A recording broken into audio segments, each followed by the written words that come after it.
Hello everyone, जय हिंद। स्वागत आपका आपके अपने यूट्यूब चैनल के प्लेटफॉर्म में। आज मैं आपके समक्ष बात कर रहा हूँ जीव विज्ञान या बायोलॉजी के महत्वपूर्ण प्रश्नों के संदर्भ में। और ये प्रश्न आपकी आने वाली सभी परीक्षाओं के लिए अति महत्वपूर्ण और लाभदायक होंगे, इसलिए इस वीडियो को जरूर अंत तक देखें।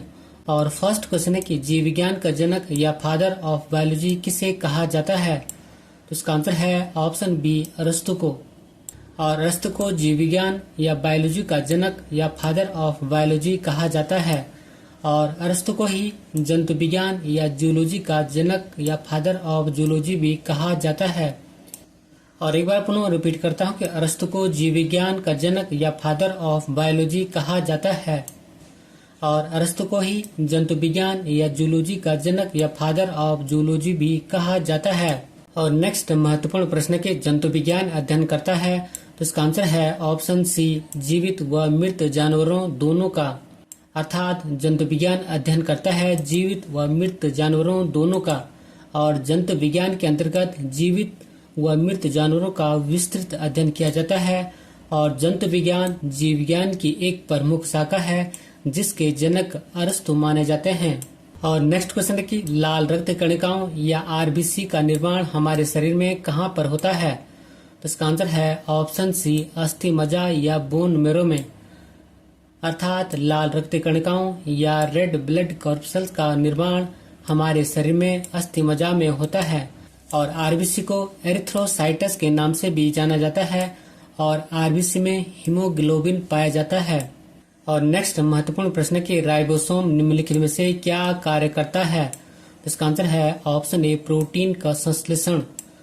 और राइबोसोम का कार्य प्रोटीन संश्लेषण या यह प्रोटीन का उत्पादन स्थल है, इसलिए राइबोसोम को प्रोटीन की फैक्ट्री या फैक्ट्री ऑफ प्रोटीन कहा जाता है। और नेक्स्ट क्वेश्चन है कि आहार नली में अंगों द्वारा स्रावित कौन सा रस वसा के पाचन में महत्वपूर्ण भूमिका निभाता है?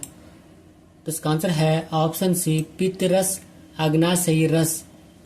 अर्थात आहार नाल नली में अंगों द्वारा स्रावित पित्त रस और अग्नाशयी रस वसा के पाचन में महत्वपूर्ण भूमिका निभाता है। और नेक्स्ट क्वेश्चन है कि निम्नलिखित में से किस जलीय जंतु में गलफड़े नहीं होते हैं? इसका आंसर है ऑप्शन डी, व्हेल में। जबकि ऑक्टोपस, स्क्विड और क्लाउन फिश में गलफड़े पाए जाते हैं। और नेक्स्ट क्वेश्चन है कि शरीर की सबसे बड़ी ग्रंथि कौन है? इसका आंसर है ऑप्शन ए, यकृत या लीवर। और मानव शरीर की सबसे बड़ी ग्रंथि यकृत या लीवर है, जबकि शरीर की सबसे बड़ी अंतस्रावी ग्रंथि आउटू ग्रंथि है। और नेक्स्ट क्वेश्चन है कि मानव शरीर में पाचन का अधिकांश भाग किस अंग में संपन्न होता है? इसका आंसर है ऑप्शन सी, छोटी आंत में। और मानव शरीर में पाचन का अधिकांश भाग छोटी आंत में संपन्न होता है। हालांकि भोजन का पाचन मनुष्य में मुंह से प्रारंभ होकर बड़ी आंत तक चलता रहता है। और ये पॉइंट भी कई बार जम्मू में पूछा जाता है कि मनुष्य में भोजन का पाचन कहाँ से आरंभ होता है? तो इसका आंसर है मुंह से प्रारंभ। एक बार पुनः रिपीट करता हूँ कि मानव शरीर में पाचन का अधिकांश भाग छोटी आंत में संपन्न होता है। हालांकि भोजन का पाचन मनुष्य में मुंह से प्रारंभ होकर बड़ी आंत तक चलता रहता है। और नेक्स्ट क्वेश्चन है कि मनुष्य की मुख गुहा में निम्न में से किसका पाचन प्रारंभ होता है? इसका आंसर है ऑप्शन सी, कार्बोहाइड्रेट का। अर्थात मनुष्य की मुख गुहा में कार्बोहाइड्रेट का पाचन प्रारंभ होता है। और मनुष्य की मुख गुहा में लार में उपस्थित एमाइलेज एंजाइम स्टार्च, जो कि कार्बोहाइड्रेट का एक रूप है, को माल्टोज और डेक्सट्रीन में तोड़ देता है। और इस प्रकार मुख गुहा में कार्बोहाइड्रेट का पाचन प्रारंभ होता है। एक बार पुनः रिपीट करता हूँ कि मनुष्य की मुख गुहा में कार्बोहाइड्रेट का पाचन प्रारंभ होता है। और नेक्स्ट क्वेश्चन है कि लार निम्न में से किसके पाचन में सहयोग करती है? इसका आंसर है ऑप्शन ए, स्टार्च के। अर्थात लार स्टार्च के पाचन में सहयोग करती है। और लार में एमाइलेज एंजाइम होता है जो स्टार्च को शर्करा में तोड़ता है। और लार में लाइसोजाइम एंजाइम भी होता है जो भोजन के साथ आए हुए जीवाणु को नष्ट करने में सहायक होता है। और एक बार पुनः रिपीट करता हूँ कि लार में एमाइलेज एंजाइम होता है जो स्टार्च को शर्करा में तोड़ता है। और लार में लाइसोजाइम नामक एंजाइम भी होता है जो भोजन के साथ आए हुए जीवाणु को नष्ट करने में सहायक होता है। और नेक्स्ट क्वेश्चन है कि शरीर का तापक्रम कहाँ नियंत्रित होता है। उसका आंसर है ऑप्शन बी, हाइपोथैलेमस में। अर्थात शरीर का तापक्रम हाइपोथैलेमस में नियंत्रित होता है और हाइपोथैलेमस पिट्यूटरी ग्रंथि से निकलने वाले हार्मोन के स्राव को नियंत्रित करता है। और नेक्स्ट क्वेश्चन है कि निम्न में से कौन सा एंजाइम लार में पाया जाता है। उसका आंसर है ऑप्शन डी, टाइलिन। और लार में एमाइलेज एंजाइम होता है जिसे कि टाइलिन भी कहा जाता है, जो स्टार्च को माल्टोज जैसे सरल शर्करा में रूपांतरित करने में सक्षम होता है। और एक बार पुनः रिपीट करता हूँ कि लार में एमाइलेज एंजाइम होता है जिसे कि टाइलिन एंजाइम भी कहा जाता है और यह स्टार्च को माल्टोज जैसे सरल शर्करा में रूपांतरित करने में सक्षम होता है। और नेक्स्ट क्वेश्चन है कि वह प्रक्रिया जिसके द्वारा मनुष्य श्वास ग्रहण करता है तथा छोड़ता है वह प्रक्रिया है। तो उसका आंसर है ऑप्शन बी, श्वासोच्छ्वास या ब्रीथिंग। और वायु को अंदर लेने और फेफड़ों द्वारा इसे बाहर निकालने की क्रिया को सांस लेना या श्वासोच्छ्वास या ब्रीथिंग कहते हैं। और नेक्स्ट क्वेश्चन है किस तत्व के कारण थायराइड ग्रंथि में असामान्य वृद्धि होती है। इसका आंसर है ऑप्शन ए, आयोडीन। और आयोडीन की कमी से शरीर में थायरॉक्सिन हार्मोन की कमी हो जाती है और इसकी वजह से गाइडर या घेंगा नामक बीमारी हो जाती है। और थायराइड ग्रंथि या आउट ग्रंथि मानव शरीर की सबसे बड़ी अंतस्रावी ग्रंथि है। और एक बार पुनः रिपीट करता हूँ कि आयोडीन की कमी से शरीर में थायरॉक्सिन हार्मोन की कमी हो जाती है और इसकी वजह से गाइटर या घेंगा नाम की बीमारी होती है। और थायराइड ग्रंथि या आउट ग्रंथि मानव शरीर की सबसे बड़ी अंतस्रावी ग्रंथि है। और नेक्स्ट क्वेश्चन है कि मानव शरीर में एड्रिनल ग्रंथि कहाँ स्थित होती है। उसका आंसर है ऑप्शन बी, वृक्क के ऊपरी भाग पर। और यह एड्रिनल ग्लैंड या अधिवृक्क ग्रंथि वृक्क के ऊपर स्थित होती है और इसका मुख्य कार्य अर्थात एड्रिनल ग्लैंड का मुख्य कार्य तनाव की स्थिति में हार्मोन निकालना है। और अधिवृक्क ग्रंथि या एड्रिनल ग्रंथि से निकलने वाले हार्मोन को लड़ो एवं उड़ो या फाइट एंड फ्लाइट हार्मोन कहा जाता है। और नेक्स्ट क्वेश्चन की कौन सी ग्रंथि दुग्ध निष्कासन हार्मोन ऑक्सीटोसिन का स्रावण करती है। इसका आंसर है ऑप्शन ए, पीयूष ग्रंथि। और पीयूष ग्रंथि दुग्ध निष्कासन हार्मोन ऑक्सीटोसिन का स्रावण करती है और पीयूष ग्रंथि शरीर की मास्टर ग्रंथि कहलाती है क्योंकि यह अर्थात पीयूष ग्रंथि शरीर की समस्त अंतस्रावी ग्रंथियों को संचालित करती है। और नेक्स्ट क्वेश्चन है कि मानव शरीर में सबसे छोटी अंतस्रावी ग्रंथि निम्न में से कौन सी है। इसका आंसर है ऑप्शन बी, पीयूष ग्रंथि। अर्थात मानव शरीर की सबसे छोटी अंतस्रावी ग्रंथि पीयूष ग्रंथि है। और नेक्स्ट क्वेश्चन है कि निम्नलिखित में से कौन टमाटर के लाल रंग के लिए उत्तरदायी है। तो इसका आंसर है ऑप्शन सी, लाइकोपिन। अर्थात टमाटर के लाल रंग के लिए लाइकोपिन उत्तरदायी होता है। और नेक्स्ट क्वेश्चन के पपीता का पीला रंग किस कारण से होता है। इसका आंसर है ऑप्शन ए, कैरिकाजेंथिन के कारण। और पपीता में उपस्थित कैरिकाजेंथिन वर्ण के कारण इसका रंग पीला होता है। और पपीते का वानस्पतिक नाम या बॉटनिकल नाम कैरिका पपाया है। और नेक्स्ट क्वेश्चन है कि हार्मोन शब्द का नामकरण किसने किया था। इसका आंसर है option C, Bayliss and Starling ने। और हार्मोन जटिल कार्बनिक पदार्थ हैं जो सजीवों में होने वाली विभिन्न बायोकेमिकल रिएक्शन, वृद्धि एवं विकास, रिप्रोडक्शन आदि का नियंत्रण करता है। और ये हार्मोन कोशिकाओं तथा ग्रंथियों से स्रावित होते हैं। एक बार पुनः रिपीट करता हूँ कि हार्मोन शब्द का नामकरण बेलिस एम स्टारलिंग नामक वैज्ञानिकों ने किया था। और हार्मोन जटिल कार्बनिक पदार्थ हैं जो कि सजीवों में होने वाली विभिन्न बायोकेमिकल रिएक्शन, वृद्धि एवं विकास, रिप्रोडक्शन आदि का नियंत्रण करता है।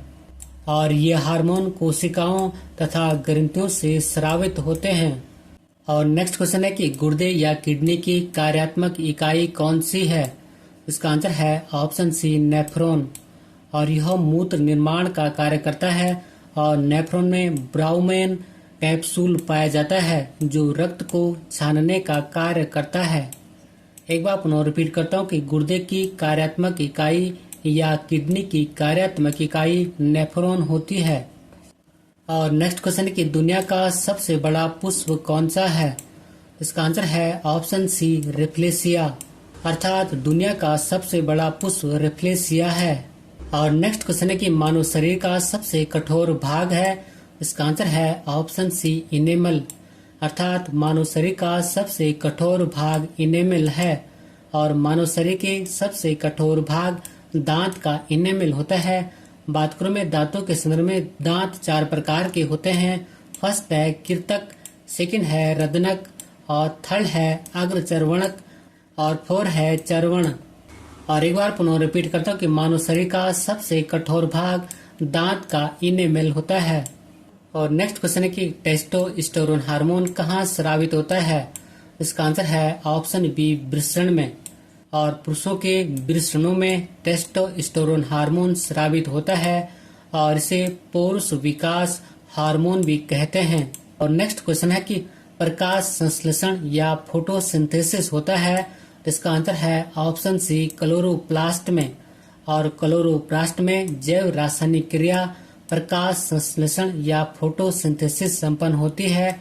और क्लोरोप्लास्ट में हरे रंग का वर्णक क्लोरोफिल या पर्णहरित पाया जाता है। और प्रकाश संश्लेषण की क्रिया में हरे पौधे कार्बन डाइऑक्साइड, जल और पर्णहरित की उपस्थिति में ग्लूकोज का निर्माण करते हैं या भोजन का निर्माण करते हैं।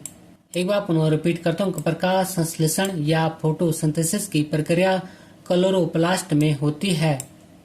और नेक्स्ट क्वेश्चन है कि वसा, विटामिन, कार्बोहाइड्रेट और प्रोटीन में किसकी आवश्यकता कम मात्रा में होती है?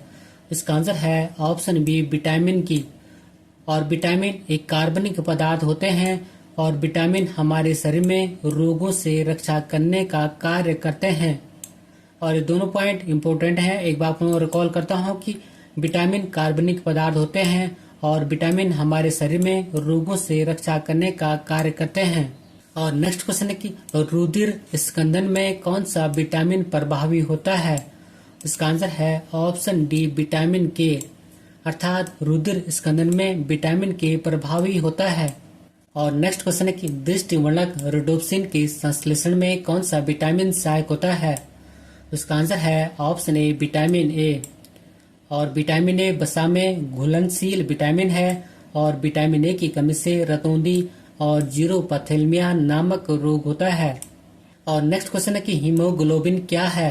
तो इसका आंसर है ऑप्शन सी मानव रक्त में पाए जाने वाला पदार्थ। और हीमोग्लोबिन एक प्रोटीन है जो कि मानव रक्त में पाया जाता है। और नेक्स्ट क्वेश्चन है कि शरीर में हीमोग्लोबिन का कार्य है। इसका आंसर है ऑप्शन ए ऑक्सीजन का परिवहन।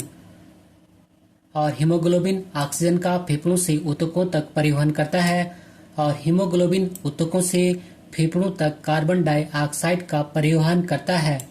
एक बार पुनः रिपीट करता हूँ कि हीमोग्लोबिन ऑक्सीजन का फेफड़ों से ऊतकों तक परिवहन करता है और ऊतकों से फेफड़ों तक कार्बन डाइऑक्साइड का परिवहन करता है।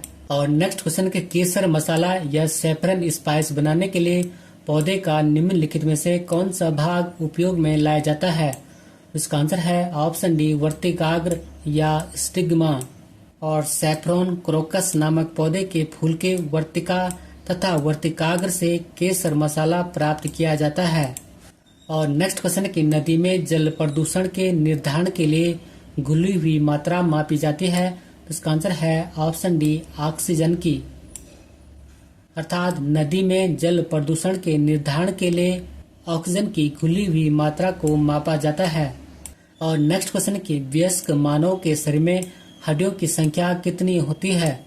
उसका आंसर है ऑप्शन बी 206। अर्थात वयस्क मानव शरीर में हड्डियों की कुल संख्या 206 होती है।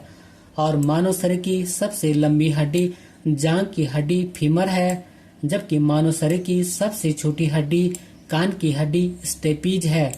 और ये दोनों पॉइंट एग्जाम पर्पज की दृष्टि से अति महत्वपूर्ण हैं। और नेक्स्ट क्वेश्चन है कि इन्फ्लुएंजा रोग होता है, तो इसका आंसर है ऑप्शन ए विषाणु से, अर्थात इन्फ्लुएंजा रोग विषाणु के कारण होता है। और नेक्स्ट क्वेश्चन है कि निम्न में से कौन वायुमंडल के ओजोन परत की मोटाई नापने की इकाई है? इसका आंसर है ऑप्शन बी डॉप्सन, अर्थात वायुमंडल के ओजोन परत की मोटाई नापने की इकाई डॉप्सन यूनिट या डॉप्सन इकाई है। और नेक्स्ट क्वेश्चन है कि अरक्तता रोग या एनीमिया किसकी कमी से होता है? उसका आंसर है ऑप्शन ए हीमोग्लोबिन। और हीमोग्लोबिन की कमी को अरक्तता या एनीमिया कहते हैं। और शरीर की लाल रक्त कणिकाओं या आरबीसी में हीमोग्लोबिन पाया जाता है। और हीमोग्लोबिन की खोज ह्यूनफील्ड नामक वैज्ञानिक ने 1840 में की थी। बात करूं मैं महत्वपूर्ण नोट पॉइंट के संदर्भ में, तो लाल रक्त कणिकाओं या आरबीसी की वृद्धि को पाल्सिथमिया कहते हैं। और नेक्स्ट क्वेश्चन है कि विटामिन सी का रासायनिक नाम क्या है? इसका आंसर है ऑप्शन बी एस्कर्बिक अम्ल, अर्थात विटामिन सी का रासायनिक नाम एस्कर्बिक अम्ल या एस्कर्बिक एसिड होता है। और विटामिन सी की कमी से मसूड़ों में खून, मसूड़ों में सूजन और स्कर्वी नामक रोग होता है। और विटामिन सी पानी में घुलनशील विटामिन है। और नेक्स्ट महत्वपूर्ण प्रश्न की पेनिसिलिन की खोज किसने की? इसका आंसर है ऑप्शन ए अलेक्जेंडर फ्लेमिंग ने, अर्थात पेनिसिलिन की खोज अलेक्जेंडर फ्लेमिंग ने की थी। और नेक्स्ट महत्वपूर्ण प्रश्न की वसा में घुलनशील विटामिन कौन कौन से हैं? इसका आंसर है option D A D E के, अर्थात वसा में घुलनशील विटामिन ए डी ई और के हैं। और नेक्स्ट क्वेश्चन है कि जल में घुलनशील विटामिन कौन कौन से हैं? इसका आंसर है ऑप्शन बी और सी, अर्थात जल में घुलनशील विटामिन विटामिन बी और विटामिन सी है। और नेक्स्ट महत्वपूर्ण प्रश्न कि मूत्र का पीला रंग किसकी मौजूदगी के कारण होता है? इसका आंसर है ऑप्शन डी यूरोक्रोम के कारण, अर्थात मूत्र का पीला रंग यूरोक्रोम की उपस्थिति के कारण होता है। और नेक्स्ट क्वेश्चन है कि कोशिका की आत्महत्या की थैली कहा जाता है? उसका आंसर है ऑप्शन ए लाइसोसोम को, अर्थात कोशिका की आत्महत्या की थैली लाइसोसोम को कहा जाता है। और नेक्स्ट महत्वपूर्ण प्रश्न की भारत सरकार द्वारा प्रारंभ किया गया मिशन इंद्रधनुष कार्यक्रम संबंधित है? तो इसका आंसर है ऑप्शन बी बच्चों के टीकाकरण से, अर्थात मिशन इंद्रधनुष का संबंध बच्चों के टीकाकरण से संबंधित है। और मिशन इंद्रधनुष कार्यक्रम की शुरुआत 25 दिसंबर 2014 को हुई थी। और नेक्स्ट महत्वपूर्ण प्रश्न की मानव शरीर के भीतरी भाग में रोगों की पहचान की जाती है? तो इसका आंसर है ऑप्शन बी एंडोस्कोप के द्वारा, अर्थात मानव शरीर के भीतरी भाग में रोगों की पहचान एंडोस्कोप के द्वारा की जाती है। और नेक्स्ट महत्वपूर्ण प्रश्न के निम्नलिखित में से कौन सा पदार्थ आरएनए तथा डीएनए दोनों में पाया जाता है? उसका आंसर है ऑप्शन ए एडेनिन। बात करो में आरएनए और डीएनए की फुल फॉर्म के संदर्भ में, तो आरएनए का पूरा नाम राइबो न्यूक्लिक एसिड, जबकि डीएनए का पूरा नाम डीऑक्सी राइबो न्यूक्लिक एसिड होता है। और ये दोनों पॉइंट भी कई बार एग्जामों में पूछे जाते हैं। और नेक्स्ट महत्वपूर्ण प्रश्न की पत्तियों में पाए जाने वाला हरा पदार्थ क्या कहलाता है? तो इसका आंसर है ऑप्शन बी क्लोरोफिल। और हरित लवक की उपस्थिति के कारण पत्ती का रंग हरा होता है या पत्तियों का रंग हरा होता है। और हरित लवक प्रकाश संश्लेषण द्वारा प्रकाशीय ऊर्जा को रासायनिक ऊर्जा में परिवर्तित करते हैं। एक बार पुनः रिपीट करता हूँ कि पत्तियों में पाए जाने वाला हरा पदार्थ क्लोरोफिल कहलाता है। और नेक्स्ट महत्वपूर्ण प्रश्न कि आलू है एक, इसका आंसर है ऑप्शन बी तना, अर्थात आलू एक तना है। और आलू एक प्रकार का भूमिगत तना है जिसे स्तंभ कंद कहते हैं। और इसके अतिरिक्त हल्दी और अदरक भी एक प्रकार के भूमिगत तना है जिसे कि परकंद कहा जाता है। एक बार पुनः रिपीट करता हूँ कि आलू एक प्रकार का भूमिगत तना है जिसे स्तंभ कंद कहा जाता है, जबकि हल्दी और अदरक भी एक प्रकार के भूमिगत तना है जिसे कि परकंद कहा जाता है। और नेक्स्ट महत्वपूर्ण प्रश्न की ऑक्सिन हार्मोन की खोज किसने की थी? इसका आंसर है ऑप्शन ए, डार्विन नामक वैज्ञानिक ने, अर्थात ऑक्सिन हार्मोन की खोज डार्विन ने की थी। और यह हार्मोन अर्थात ऑक्सिन हार्मोन मुख्य रूप से पौधे की वृद्धि को प्रभावित करता है और इसकी खोज अर्थात ऑक्सिन हार्मोन की खोज डार्विन ने 1880 में की थी। और ऑक्सिन हार्मोन पौधे के जड़ एवं तना के शीर्ष भाग में होता है। और ये सभी पॉइंट एग्जाम पर्पज की दृष्टि से अति महत्वपूर्ण हैं। और नेक्स्ट क्वेश्चन है कि निम्न में से कौन सा पादप हार्मोन है? इसका आंसर है ऑप्शन डी, साइटोकिनिन, अर्थात साइटोकिनिन एक पादप हार्मोन है। और साइटोकिनिन वृद्धि हार्मोन है और साइटोकिनिन बीजों के अंकुरण को प्रेरित करते हैं। और साइटोकिनिन सेल डिवीजन के लिए एक आवश्यक हार्मोन है। और नेक्स्ट क्वेश्चन है कि गैसीय स्थिति में पाए जाने वाला हार्मोन है। इसका आंसर है ऑप्शन बी, एथिलीन, अर्थात गैसीय स्थिति में पाए जाने वाला हार्मोन एथिलीन है।